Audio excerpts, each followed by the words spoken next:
So this is his first time at Viva Variety, so please give a warm welcome to James Judd. Thank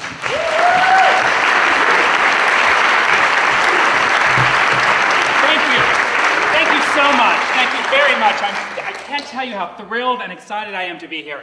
The last time I was in this theater was about 15 years ago, and I came here to see the late, great, brilliant Denitra Vance. And she told wonderful stories from her life, and she was a wonderful inspiration to me. And so I can't think of a better way to honor her memory than coming out here and telling you a story of my own. Sadly, it's kind of a stupid one, but it's all I've got. Now, the story is from the show Seven Sins. And in Seven Sins, each week, 7 performers come out and they tell you a true funny story from their life. And each one of the stories is tied to one of the 7 deadly sins. So this is the first story that I told, and it's the story of envy. Now, the story is a little bit longer than 10 minutes, and I only have 10 minutes, so I'm going to go really fast. Okay, is everybody ready? All right, it was 1975, the first Tuesday in June, otherwise known as the semifinals, the very semifinals, mind you, of the Foothill Elementary School 5th grade book report competition. And I am this close to being named top 5th grade book reporter. Here's how it works. One student from each of the 6 5th grade classrooms will be chosen to compete in front of a school-wide assembly for the title of top 5th grade book reporter. I know, it's huge! Now, picture me at 10 years old. I stand 5 feet 9 inches tall, I have a huge head of curly brown hair, a pear-shaped body, and I'm the type of kid who likes to wear corduroy pants and long-sleeve shirts even in summer. I'm not popular at all, I couldn't be less popular, I'm just, a total nerd, but I have convinced myself that if I can win this competition, if I can get into the finals, I think I can do it. I will become instantly, overnight, an international, well, at least for elementary school, a sensation. I'll become completely popular. And I have spent so much time fantasizing about what it will finally be like to be part of the in crowd. And things will happen to me, like I'll be walking through the cafeteria with my tray, and people will say things to me like, well, here, I'll act it out for you. Okay. So, let's say I'm in the cafeteria and I've got my tray. Now, when I say go, I want some people over here to say, congratulations, James, when I say go, okay? So here I've got my tray, I'm in the cafeteria. Go. Oh my gosh, thanks!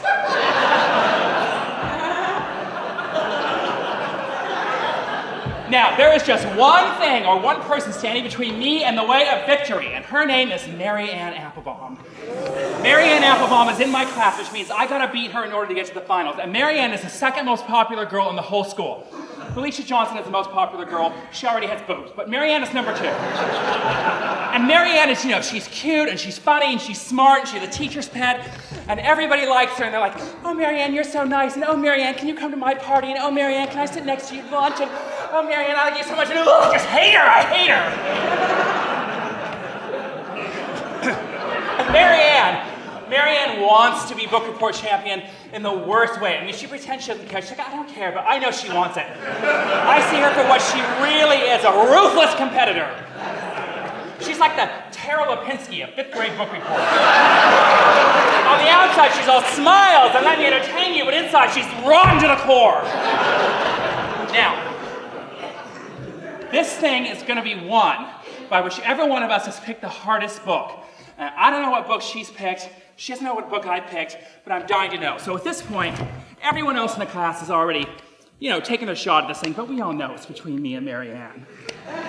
And then suddenly Mrs. Shoesong, our teacher, calls Mary Ann up to the front of the room, and she gets up, laughing at her friend. Let me just tell you something. 4 years from now, 4 years to the day, she would audition to represent Santa Clara County in the Miss Teen USA pageant, and she would not make it, and it would nearly kill her.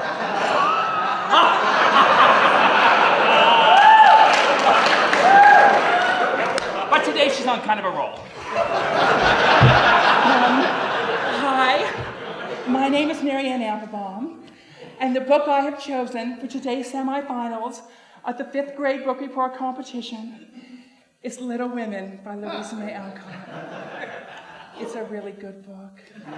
Yes, Ellen Judd, I got you. I totally got you. I mean, okay, Little Women is a big book, especially for the 5th grade. I mean, most people are reading Nancy Drew and the Hardy Boys, but I want to say, come on, people, it's canned ham. Someone does it every year. Don't you see? She's just cute. She doesn't have any real talent. You probably saw the movie. Now, I know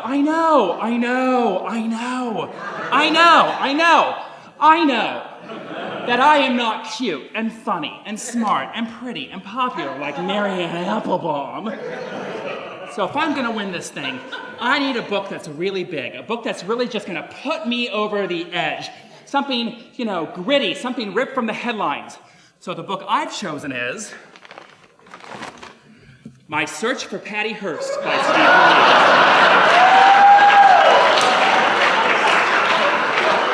It's not a completely random choice. I've been obsessed with the missing heiress since she was kidnapped when I was in the 2nd grade, not far from where I was growing up. Well, suddenly, Marianne is done, and she's getting lots of applause, and she's sitting down, and Miss Hewsong calls my name, and now I'm very nervous. And I come up to the front of the room, but just then, a teacher from another classroom walks in, and Mrs. Hewsong, my teacher, is called out to a conference, and she says, "Go on, James, just get started without me, blah, blah, blah." Well, this isn't part of my plan, but now I'm hopped up on adrenaline and Kool-Aid, so I just jump right in. I say, how many people here have ever been kidnapped?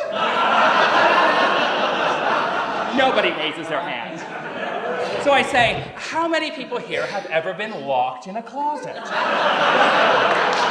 a couple of people raise their hands. So I ask, for a month? And the hands go down. So I say, maybe you should read the book I read. And by the way, I tied one of my father's black dress socks around the title, like a blindfold. That's not bad symbolism for a 10-year-old. Let's see Marianne come up with something like that. Well, so by the time Mrs. Hewsong comes back in the room, I've already drawn a number of pictures on the board, including all the major names of the Symbionese Liberation Army, the SLA, the group that kidnapped Patty, Donald DeFreeze, Nancy Lee Perry, Bill and Emily Harris, you know the rest. Over here I have a 7-headed snake, which is the group's trademark and frequent backdrop for publicity photos. Over here is a drawing of the Hibernia Bank where Patty reintroduced herself to the world as a terrorist. And a stick figure of Patty as she appeared that day as Tanya, a tough chick bank robber with a wavy curl.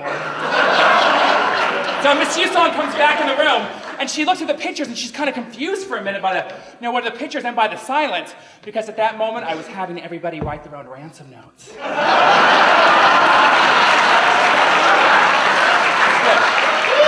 And she said to James, "What book are you reading?" And I tell her, and she flips. She said, "That is completely inappropriate material for the 5th grade. Sit down." I said, "But I'm not finished yet." She said, "Oh, yes, you are." I said, "No, I'm not." And then Marianne, that devil in a blue dress, had the nerve to raise her little paw and say, "Miss Hewsong, James is scaring everybody." Evil! So Miss Hewsong says, "I ought to wash your mouth out for bringing that trash into my classroom." Now I know that what I said next was wrong. I know that now. But you have to admire my commitment to the moment when, as a 10-year-old, I turned to my teacher and I said, "Oh yeah? Well, maybe I should lock you in the supply closet for a month until you start to see things my way. Power to the people! Rise up, my revolutionary brothers and sisters!"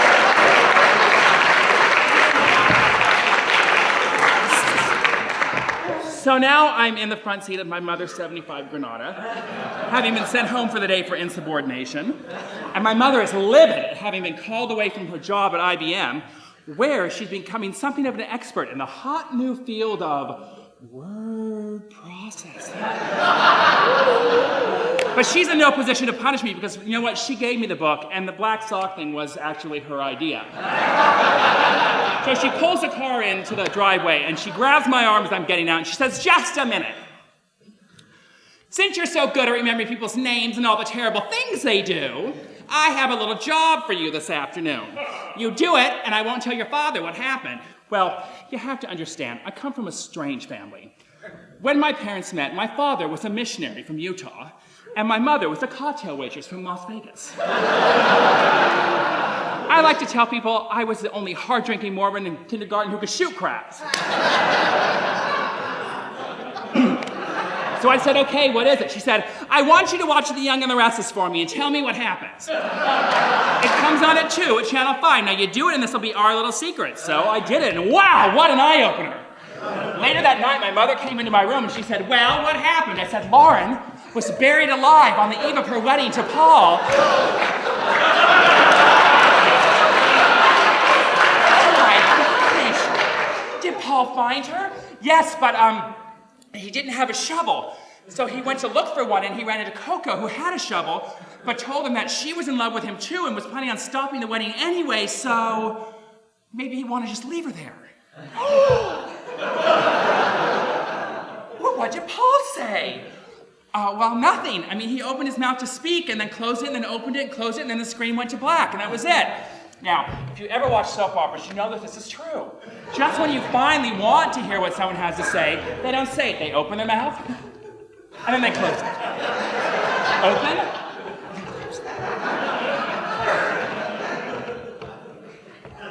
And then the screen goes black.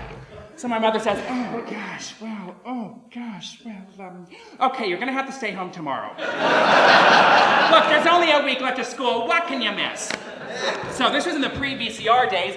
By the end of the summer, my mother was paying me $2 a day to watch all her soaps. And it changed my life. My whole life changed. I learned things I could never learn in school, like I learned how to walk into a room and cause a scene.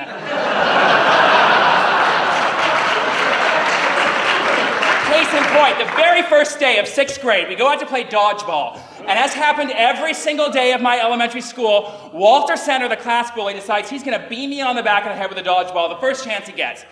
And he does.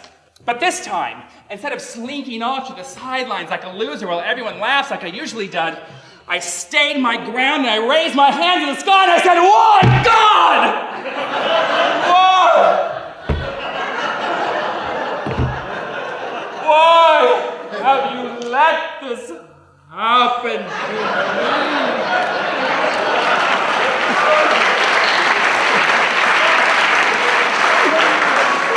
They never hit me out first again. Okay, big finish. One day, Marianne and I are left alone in the classroom together. It's the first time that we've been alone since the big book report day. And I'm standing there staring at her in my sort of soap opera posture, and she can sense that there's, a new me. And she's getting kind of all kittenish, And she says, I just want you to know that I feel really bad about what happened at last year's book report competition. The trophy looks really nice in my room. Well, instead of getting into it with her, I approached her slowly. And I got right in front of her, and then I kissed her. And when I let go, I didn't know if she was gonna slap me, or she was gonna yell, or she was gonna hit me with a backpack, or what. But she stood there for a second, kind of stunned, and then she kissed me back. And I thought, yes, I got you. I totally got you. So I broke away. And I turned and I began walking toward the back of the room. And Marianne chased after me and she said, "Wait, James, wait. What happens now?" And I turned and I stood at the door and I said, "That's Indy. Thank you very much."